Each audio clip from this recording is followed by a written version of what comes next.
Arne Johnson's trial marked a landmark moment in the history of the United States, as it was the first recorded court case where the defense argued for the defendant's innocence by invoking the notion of demonic possession and absolving the defendant of personal responsibility for the crime. This historic trial was famously referred to as "The Devil Made Me Do It." Its notoriety inspired the creation of a film adaptation entitled The Conjuring, The Devil Made Me Do It. Initially, the murder of Arne's landlord Bono appeared to be a straightforward case for the police. However, after Arne's arrest, he proclaimed that the devil had compelled him to commit the crime. To support his claims, he enlisted the assistance of renowned paranormal investigators Ed and Lorraine Warren. Real-life story of Devil Made Me Do It.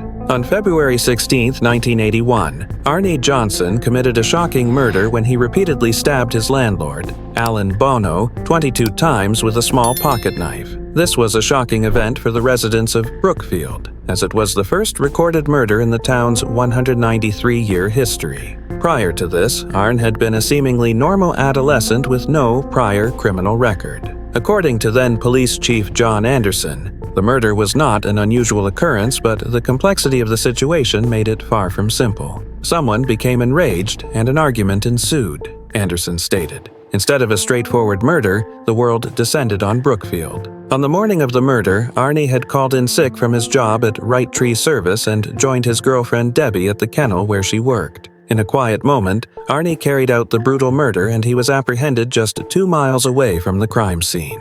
When he stood trial months later, Arne pleaded not guilty, claiming that the devil had forced him to commit the crime.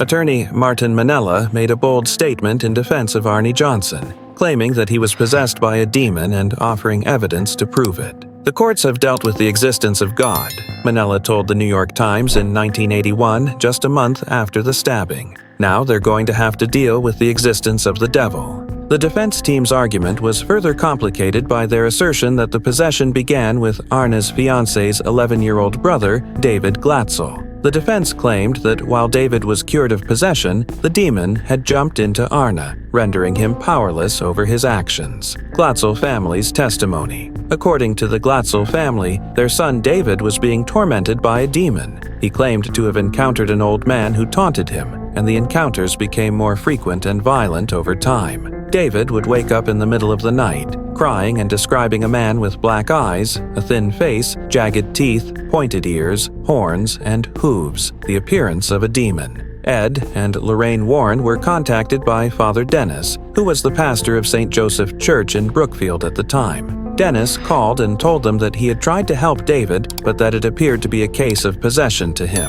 According to David's family, when he was under possession, he would display violent behavior such as kicking, biting, swearing, and uttering foul language. Additionally, he reported feeling strangled by invisible hands around his neck and being physically thrown about by powerful forces. Arne, who had developed a strong connection with the family, was present to assist David during this time. However, the symptoms began to manifest even during daylight hours. David described to his family an elderly man with a white beard who was dressed in a flannel shirt and jeans, and at the same time, strange voices were heard coming from the attic. After a thorough evaluation of David's condition, the Warrens came to the conclusion that he was suffering from demonic possession. Nevertheless, the psychiatrists who examined the case disputed the Warrens' claims and suggested that David only had a learning disability. The Warrens performed a formal exorcism on David, which lasted several days and was documented in Gerald Brittle's book, The Devil in Connecticut. According to eyewitness accounts, the exorcism was successful, and the demon that had taken control of David fled from his body and entered Arne. During the exorcism, Ed Warren reported hearing banging and growling sounds coming from the basement, as well as witnessing a chair move on its own. Lorraine also claimed to have seen a black mist appear next to David while her husband was interviewing him. Arne had previously investigated a well near their house, where David claimed to have had his first encounter with the demonic presence. Arne later reported seeing the demon hiding within the well and being possessed by it until after the murder of his landlord at a party. Trial of Arne Johnson. Lorraine Warren informed the Brookfield police about Arne's possession on the day after the killing. The trial started on October 28, 1981, in Connecticut's Superior Court. but Arne's attorney's plea of not guilty by reason of possession was quickly rejected by the judge. Martin, Arne's attorney, attempted to subpoena the priests who had attended the exorcisms to testify, but this was not accepted by their peers, and Martin and the Warrens faced ridicule from their peers who saw them as exploiting the tragedy for profit. The judge argued that there was a lack of evidence to support such a defense, and that testimony related to demonic possession would be considered irrelevant and unscientific. The defense even attempted to argue that Arne acted in self-defense, but the jury was not allowed by law to consider demonic possession as a justification for the killing.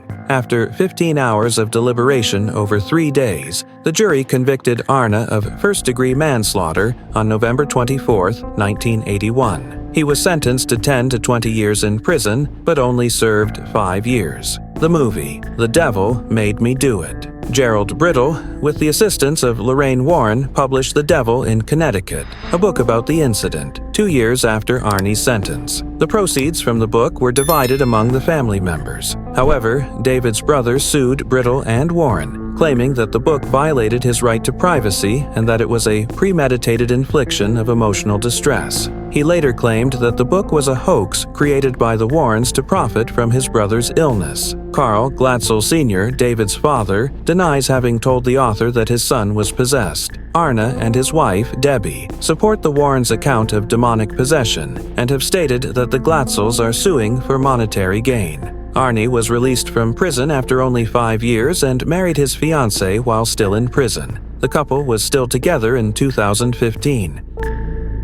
If you want many more scary and interesting stories that have ever happened, then subscribe to the channel to always be aware of the release of new stories. And don't forget to like the video and write your opinion about the video below.